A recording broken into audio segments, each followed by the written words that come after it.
to for computer hacking. At the time, I had never heard of Asperger's, and it was when Gary did a TV interview after they had said he would definitely be extradited that people phoned and rang in to say that he had Asperger's. We actually didn't want him tested because I thought autism was something very visible that you could see, and we thought, well, Gary hasn't got it because he's intelligent, although he's incredibly eccentric. And as it turned out, he does have, and we learned so much about it, and it explained everything that we had been puzzled us for years. We had taken Gary to a neurologist when he was young. We thought he had a brain tumour. They tested him, he didn't have a brain tumour because he was losing all his mental faculties. And what it was, he was going into meltdown because it was the first time he had ever been away from his locality. And for us not to have seen that, I feel very guilty. But the World Health Organization didn't recognise Asperger's until the mid-1990s, by which time Gary was 30. So there must be so many people with that late diagnosis who have found life so difficult.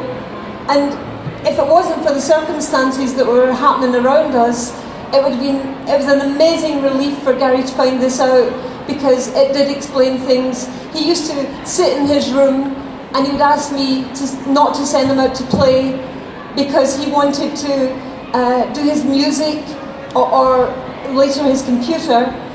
And one day we spoke to one of his friends, and they didn't even know Gary wrote songs or sang because he didn't tell anyone, because he did it for him, because it was his outlet and it was his obsession.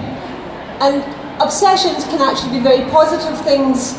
I mean, all of our experts, I'm sure lots of them have got Asperger's, and because of their obsession, they become experts. There was a man in the tube in New York, a person with Asperger's who knew everything about the tube in New York. He used to dress up in the uniform, he used to go in there. He was arrested and jailed several times. But when some very critical thing happened, they called for this man because he was the only one who knew the tube station in New York inside out. No, we really have to value difference. Being different is not a bad thing, it's a good thing, because a lateral way of thinking can solve so many problems that a sort of neurotypical mind can't solve. And really we're a chain, and each one of us has something to offer. And when Gary was at school, he was bullied because he was different. He also had auburn hair, red hair, so that was another problem. And I remember he had a friend, a little black boy, and he said, "Don't worry, Gary," he says, "they call me Blackie." And that says it all. It's so stupid, it's so silly, we're all the same, but we all have different strengths and different weaknesses. And to undermine that is wrong. People with Asperger's often try to fit in, they try to be normal, they try to be ordinary, but some of them are extraordinary. And I'm not saying everyone's a genius, far from it, and it's not always visible. There was a young girl you've probably heard of, I actually can't remember her name, but she was 11 years old, and her parents had tried to get her help. She had no communication whatsoever. People thought that she was completely almost brain dead, and when she was 11, her dad bought her a computer, and with one finger she started typing. No one had taught her how to read or write, and this girl was a genius. She's now online helping other people with autism to get through life, which shows that one time that girl would have been locked up in a home, forgotten about, and because her parents stuck by her, everyone said, "Put her into a home, there's nothing you can do." They wouldn't do it. They stuck by her, and now this girl has got a life, and her parents can see her for the teenager that she is. But difference is so important, it has to be valued. When Gary was being treated by Professor Turk, we didn't have very much money, and the health service told us that they couldn't afford it, they couldn't pay for it. We had to find somebody local. So we phoned up Mind, and we phoned up the local mental health charities. They said, "We don't have anyone with expertise in Asperger's." So what do people do in that position? We were fortunate because David Gilmour from Pink Floyd, he came up and he paid for Gary's treatment. And without that, I don't know what we'd have done. because Gary had, in the house, we had found potassium chloride, which is the same thing that is used for the death penalty in America. And it's a very quick death, and I didn't even know what it was. And if we hadn't had the help from people like Professor Turk, how on earth would Gary have survived? I don't think he would. I'm convinced we would have lost him.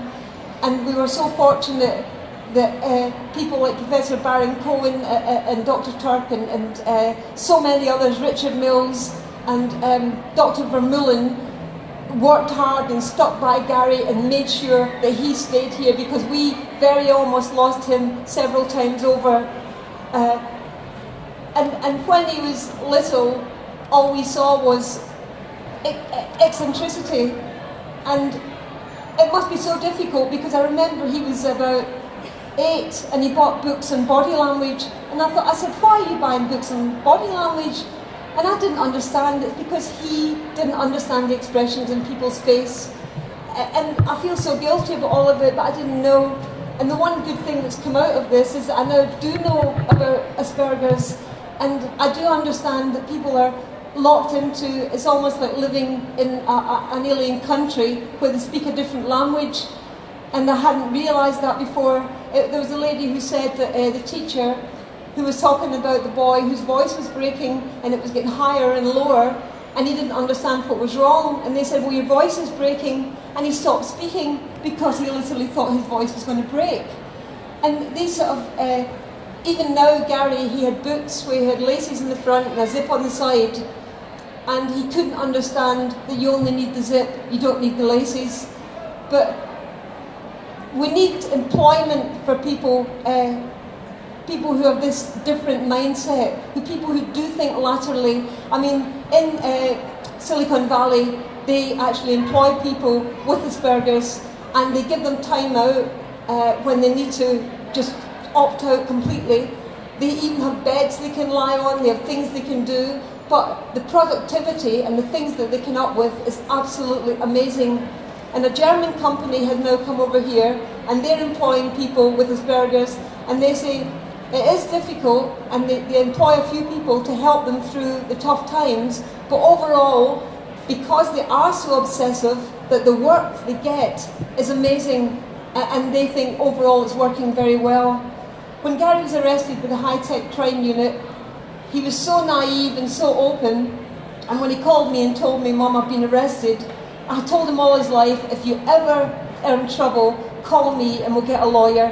He didn't call, he didn't have a lawyer. He said, they're computer guys, Mum, they were just like me. And I knew they weren't just like him.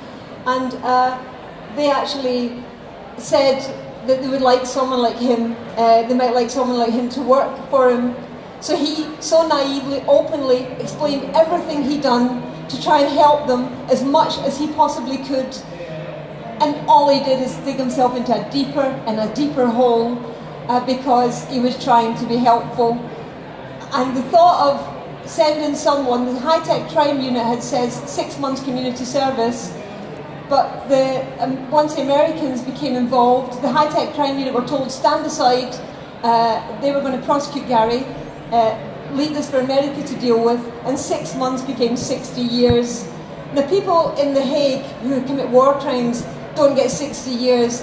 It's ludicrous. And our prisons, Dr. Vermeulen told me, have got so many people in them who have Asperger's. Now surely we should be channeling this knowledge, this lateral way of thinking, and helping these people to be productive members of society. When Gary was interviewed, the interview that showed that he had Asperger's, they asked him, they were saying to him, how on earth could you, you've said this to Americans, you've put up these notes saying their computers are awful, their security's awful, and he says you've left egg in their faces. He says, well no, it wasn't egg, it was notes. And he just takes everything literally, and then they said, well what would you say to these people who want to lock you up for 60 years? He says, give us a job. And that was the reality, he wanted a job. And his naivety, which I love his honesty, his naivety, and I wish we had politicians who had Asperger's, were honest to the core and couldn't help but tell the truth, because the world would be a much, much better place. we had so much help from newspapers, from the media, from celebrities, and this is a good thing because it has raised the awareness now of autism, because now it's quite common to pick up the newspaper and read about autism and read about Asperger's, and people now, almost everyone you speak to has heard of it, whereas at the time, was 10, 11 years ago now, very few people had heard of it. And the bullying of children with autism really has to stop, and Kevin Healy has been running an incredible campaign against bullying, and he's got lots of celebrities on board. But the more people understand, people are scared of difference, they're scared of something they don't understand, and the more that they understand, the less likely we are to have any bullying, or at least reduce it to a big degree. But they mustn't be made to feel... Gary has no self-esteem. He thinks he's worthless, he thinks he's useless, he thinks he's destroyed everyone's life and he's caused trouble. He's an amazing musician. He was brilliant at computers. Now he hasn't touched one because I think he's scared to. And the stress never leaves. You can't suddenly go over 10 years of terror. Recently all the lights went out in the block, the electricity was cut off, the computers were cut off, and Gary was convinced that the Americans were in a van outside waiting to come and take him away. So as well as having lost 10 years of his youth, it's so he sees the world differently now. He sees it as a more sinister place, and he's more scared. And I don't think you ever really get over that kind of paranoia. We were paranoid, so I can't see how he will be able to get over it very easily. But there has to be, politicians have to be woken up to the fact we have to have, especially in technology and especially in all sorts of things where an obsession is helpful, because these obsessions can be put into practice. And I believe that any kind of job, we're all a chain, and every one of us, no matter what we do, make up what we are. And without the cleaner on the floor, the director is no good. Everyone is important, and everyone has some part to play. And we really have to get the politicians to ensure that these people, these amazing people, are given the opportunity to feel valuable members of society, not as outcasts, not as though different is bad. Different is good. I mean, if we were all the same, how sad that would be. To be different and to have a different way of thinking. Gary, how he walked into the Pentagon, it wasn't even a hack, was because he saw a back door that to him was wide open. So what did he do? He leaves notes saying, your security's trapped, do something about it. And he embarrassed them, and then he would leave more notes, because to him this is what you do, because he thought somebody had infiltrated them. And he then made the worst mistake of all, because he left a note saying you're guilty of state-sponsored terrorism. And okay, that was a bad, really crazy thing to do, but you don't get extradited for your political beliefs. This is a free country where people have to speak their mind, and if we all could be truthful, the way people with Asperger's generally are, I think it would add massively to the understanding of each other, rather than always trying to speak it in a way that hides the truth. The honesty, I think, is amazing, and I really do wish that this difference would be valued. That's really what I hope for. And more compassion. If I could do anything, I would add compassion to the water supply of the world, because we need a little bit more compassion for everyone. That's it. I'm sorry.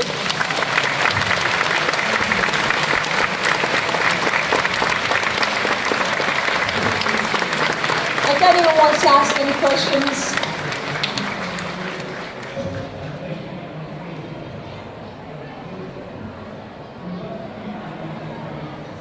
Hi Janis, I've got a son who's 28 who's autistic, and he's had a bad journey within England, but he's doing okay now. But just going to ask, how's Gary now, and what's he doing? Gary's improving. He's seeing Professor Digby Tantram's wife Emmy, and Emmy is really good for Gary, because what he realises, he never speaks about himself, and she actually asks him about him, so he has to think about himself and what he wants to do. and that's such a good thing. And he often doesn't want to go, and he feels really down, and I'll convince him to go, and he always comes out and says, I'm so glad I went. She's helping him so much.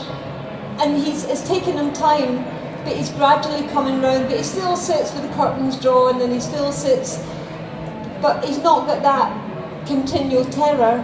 But it's going to take a long time for him to see the world, hopefully see the world in the way he did previously. But he is improving, and I want him to have more self-esteem, more confidence in himself, because it's awful that to think you're useless and you're worthless, and yet everybody is important, every one of us, and every one of us is part of the whole chain that makes up who we are. My son was diagnosed by Professor Tantum, so he's in good hands. When it was all happening, obviously Facebook was going crazy about people's views, what should happen and things like that. And one thing that was coming across, people in America felt that he should have gone over, he should have been extradited, but obviously, and they still sometimes get it now on Facebook that he should have been, but I'm completely against it. What happened was the right thing, that he stayed here. But do you still get any problems afterwards? People's comments, people's being kind? Well, funnily enough, this seemed to bring so many people together, so many different types of people. I mean, there was people in the street would come up and were so kind, and often when you're in that state, when people are kind, it makes you cry, and it fills you up, because someone who doesn't know you will come up and be so kind. But even the media, the newspapers, the TV, celebrities, doctors, such a cross-section of society, in shops you would walk in, people were just so kind, and somehow they all fought, because I think they thought, this is unjust. And also there's so many people who it's turned out their children have Asperger's. John and Sally Berco's son has Asperger's, Quentin Lett's son has Asperger's. 1 in 100 people have Asperger's now. So that's why they absolutely have to be included in society as valuable members of society. It's not, some sort of rare thing. 1 in 100 is a high percentage, and it seems to be growing all the time. And when you find out so many celebrities, David Grant and his wife are speaking here later today. They have 2 sons with Asperger's, and I have a friend, she adopted a little boy with autism, much more severe autism. They love him, and he's wonderful. They've actually had him since he was a few months old. He's wonderful. We actually we foster sibling groups in emergency. We're fostering 3 siblings, and one of them has Asperger's, and he's amazing. And he does have meltdowns, and it is hard. He'll scream and scream and scream, and he's in this kind of torturous condition in a corner, and you really want to take away that pain, and you can't.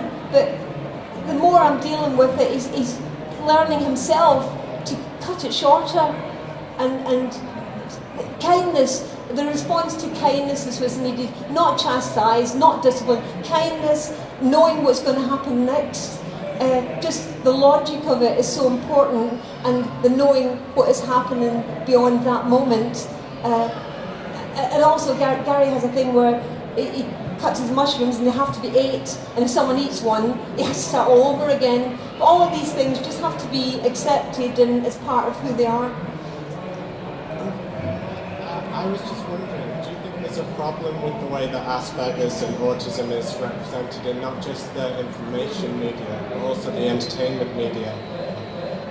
I think all autism is difficult, but people think there's sort of levels of it. There's not really. There is, in a sense, like my friend who adopted a little boy, he's now 7, and he still has to have nappies changed and so on, or pants put on. But the thing is, for each one of them, it is difficult, and I think people with Asperger's, people can think, oh, they're intelligent, so it's easier for them, but it's not, because they're very, very aware that they feel different, and they're very, very aware of, perhaps I'm not fitting in, whereas somebody who is more severely autistic might not actually be as aware of that. But then again, the 11-year-old girl understood language completely, could write without being shown, and she had everything going on mentally, but just hadn't been able to express it until someone got her a computer. Thank you. I'm a Masters of Psychology student. We did research, we did a questionnaire to find out how stereotypes is affecting the media, but also the public's view of autism and Asperger's syndrome. What we found out is that there was a relationship between how much it was, how prevalent people thought it was in the media, and how empathic they were towards it. And the more prevalent they thought it was in the media, the less empathic they were towards people with the condition. I didn't know that. No, I didn't realise people were less empathic if they read more about it. That seems really odd, because so many people we met are very empathic towards it. Some people are quite cruel and say, oh yeah, it's a get out of jail free card, and some people trying to make it, oh well, wasn't that convenient? And that is people who just either don't understand at all or just don't even want to try to understand. I would have thought if the media portrays it in the way it is, it's basically asking people to understand each other, and if they understand how difficult it is for someone, there should be more compassion. But of course, a lot of people are not compassionate, or they haven't got the time. Maybe it's to do with age, or they're younger, and maybe as they get older they'll become more understanding. It's difficult because you need to raise awareness, because you need to end up getting more help, more jobs, just to channel everything into. You need more help, everyone does. So you do need the publicity, but you also hope that it will be portrayed in the right. People like Sally Berkel, because she has a son with Asperger's, can explain it well. People with children with autism also, there's quite a lot of articles now. What do you do? How do you make people more empathic? I don't know. It's a difficult one. We just have to stand up and speak out and hope that enough people will have empathy and will care more, and will look at the people in jail who could be so productive and they're wasted being locked up, rather than be given the help they need and given some kind of direction to go towards.